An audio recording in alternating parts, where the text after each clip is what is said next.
taking up a France. She said, we're going nowhere. I would have sent a letter, I'm to blame. We're going nowhere. Did anybody tell you it's a shame?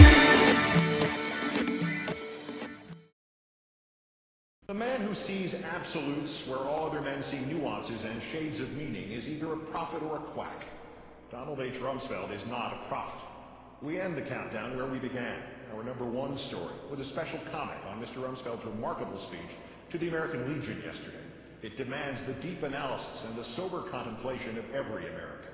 For it did not merely serve to impugn the morality or intelligence, indeed the loyalty, of the majority of Americans who oppose the transient occupants of the highest offices in the land. Worse still, it credits those same transient occupants, our employees, with a total omniscience which neither common sense nor this administration's track record, at home or abroad, suggests they deserve. Dissent and disagreement with government is the life's blood of human freedom, and not merely because it is the first roadblock against the kind of tyranny the men Mr. Rumsfeld likes to think of as his troops still fight this very evening in Iraq. It is also essential, because just every once in a while it is right, and the power to which it speaks is wrong. In a small irony, however, Mr. Rumsfeld's speechwriter was adroit in evoking the memory of the appeasement of the Nazis. For in their time, there was another government faced with true peril, with a growing evil, powerful and remorseless. That government, like Mr. Rumsfeld's, had a monopoly on all the facts. It too had the secret information.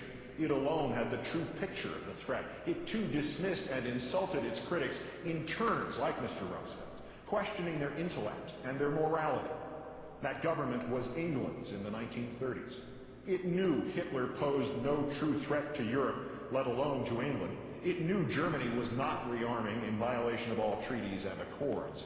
It knew that the hard evidence it had received, which contradicted its own policies, its own conclusions, its own omniscience, needed to be dismissed. The English government of Neville Chamberlain already knew the truth. Most relevant of all, it knew that its staunchest critics needed to be marginalized and isolated. In fact, it portrayed the foremost of them as a bloodthirsty warmonger who was, if not truly senile, at best morally or intellectually confused. That critic's name was Winston Churchill.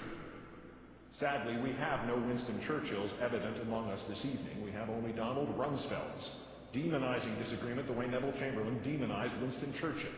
History and 163 million pounds of Luftwaffe bombs over England have taught us that all Mr. Chamberlain had was his certainty and his own confusion, a confusion that suggested that the office can not only make the man, but that the office can also make the facts. Thus did Mr. Rumsfeld make an apt historical analogy, accepting the fact that he has the battery plugged in backwards. His government, absolute and exclusive in its knowledge, is not the modern version of the one which stood up to the Nazis. It is the modern version of the government of Neville Chamberlain. But back to today's omniscient ones. That about which Mr. Rumsfeld is confused is simply this. This is a democracy, still, sometimes just barely, and as such, all voices count, not just his. Had he or his president perhaps proven any of their prior claims of omniscience about Osama bin Laden's plans 5 years ago, about Saddam Hussein's weapons 4 years ago, about Hurricane Katrina's impact 1 year ago, we all might be able to swallow hard and accept their omniscience as a bearable, even useful recipe of fact plus ego. But to date, this government has proved little besides its own arrogance and its own hubris. Mr. Rumsfeld is also personally confused, morally or intellectually, about his own standing in this matter.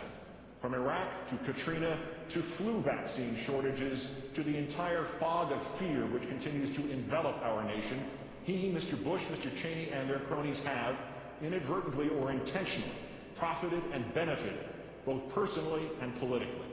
And yet he can stand up in public and question the morality and the intellect of those of us who dare ask just for the receipt for the emperor's new clothes. In what country was Mr. Rumsfeld raised? As a child, of whose heroism did he read? On what side of the battle for freedom did he dream one day to fight? With what country has he confused the United States of America? The confusion we, as its citizens, must now address is stark and forbidding, but variations of it have faced our forefathers when men like Nixon and McCarthy and Curtis LeMay have darkened our skies and obscured our flag. Note, with hope in your heart, that those earlier Americans always found their way to the light, and we can too. The confusion is about whether this Secretary of Defense and this administration are in fact now accomplishing what they claim the terrorists seek, the destruction of our freedoms, the very ones for which the same veterans Mr. Rumsfeld addressed yesterday in Salt Lake City so valiantly fought. And about Mr. Rumsfeld's other main assertion that this country faces a new type of fascism, as he was correct to remind us how a government that knew everything could get everything wrong. So too was he right when he said that, though probably not in the way he thought. This country faces a new type of fascism, indeed. Although I presumptuously use his sign-off each night in feeble tribute, I have utterly no claims to the words of the exemplary journalist Edward R. Murrow.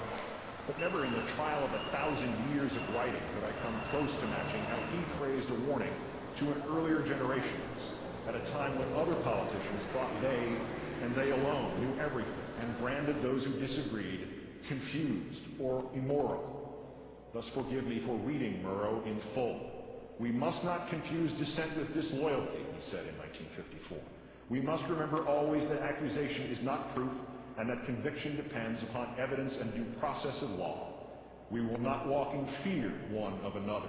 We will not be driven by fear into an age of unreason if we dig deep in our history and our doctrine, and remember that we are not descended from fearful men, not from men who feared to write, to speak, to associate, and to defend causes that were, for the moment, unpopular.